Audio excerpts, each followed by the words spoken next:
পবিত্র জুমার দিনে এই চারটি আমল করতে ভুলবেন না। এই চারটি আমল যদি কোনো বান্দা পবিত্র জুমার দিনে পালন করে তাহলে ওই বান্দার পূর্ববর্তী সকল গুনাহ মাফ হয়ে যাবে এবং জান্নাতের দিকে অগ্রসর হয়ে যাবে। প্রিয় নবী হযরত মুহাম্মদ সাল্লাল্লাহু আলাইহি ওয়াসাল্লাম নিজেও এই আমলগুলো পবিত্র জুমার দিনে পালন করতেন, আর তিনি তার সকল উম্মতদের পবিত্র জুমার দিনে এই চারটি আমল করতে বলে গিয়েছেন। হযরত আলী রাদিয়াল্লাহু তাআলা আনহু থেকে বর্ণিত, প্রিয় নবী সাল্লাল্লাহু আলাইহি ওয়াসাল্লাম বলেছেন, যে ব্যক্তি এই চারটি আমল পবিত্র জুমার দিনে করবে না সে হাসরের ময়দানে আমার শাফায়াত থেকে বঞ্চিত হবে। প্রিয় দর্শক, হাসরের ময়দানে প্রিয় নবীর শাফায়াত এবং জাহান্নাম থেকে বাঁচতে হলে এই চারটি আমল পবিত্র জুমার দিনে করতে হবে। আমাদের সমাজের মধ্যে এমন অনেক লোক আছে যারা এই চারটি আমল সম্পর্কে জানে না, অথবা এই চারটি আমল সম্পর্কে জানে কিন্তু এই আমলের ফজিলত সম্পর্কে জানে না, যার ফলে তারা এই আমলগুলো থেকে বিরত থাকে। তাই আজকের এই ভিডিওটি এড়িয়ে যাবেন না। আমরা আপনাদেরকে জানাতে চলেছি সেই চারটি আমল সম্পর্কে যেগুলো পবিত্র জুমার দিনে পালন করলে হাসরের ময়দানে প্রিয় নবীর শাফায়াত পাওয়া যাবে। আর ভিডিওটি শেয়ার করে দিতে ভুলবেন না, কারণ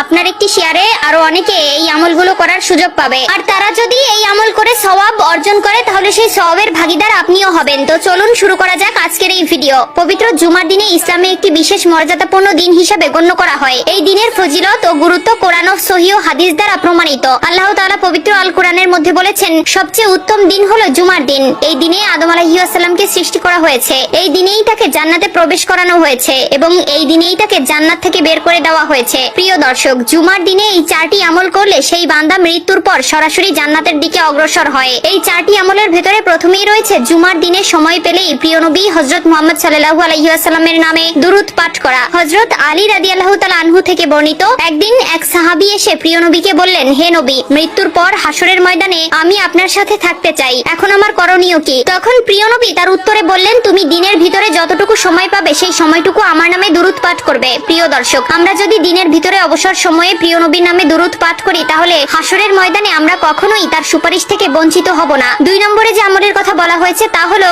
জুমার দিনে ফজরের নামাজ জামায়াতে আদায় করা। কোনো বান্দা যদি জুমার দিনের ফজরের নামাজ জামায়াতে আদায় করে তাহলে ওই বান্দার জন্য পুরো দিন 100 ফেরেশতা আল্লাহর কাছে সুপারিশ করতে থাকবে। 3 নম্বরে যে আমলের কথা বলা হয়েছে তা হলো জুমার দিনের প্রত্যেক ফরজ নামাজ শেষে মোনাজাতে চোখের পানি ফেলে আল্লাহর কাছে ইস্তেগফার করা। প্রিয় নবী বলেছেন, যে ব্যক্তি মোনাজাতে চোখের পানি ফেলে আল্লাহর কাছে ইস্তেগফার করবে আল্লাহ তাআলা ওই বান্দার পূর্ববর্তী সকল গুনাহ মাফ করে দিবেন। সর্বশেষ এবং 4 নম্বর যে আমলের কথা বলা হয়েছে সেটি হচ্ছে জুমার নামাজে যত দ্রুত সম্ভব মসজিদে গিয়ে উপস্থিত হওয়া এবং প্রথম কাতারে গিয়ে বসা। প্রিয় দর্শক, আমরা একটা প্রতিজ্ঞা করি, আমরা আজ থেকে পবিত্র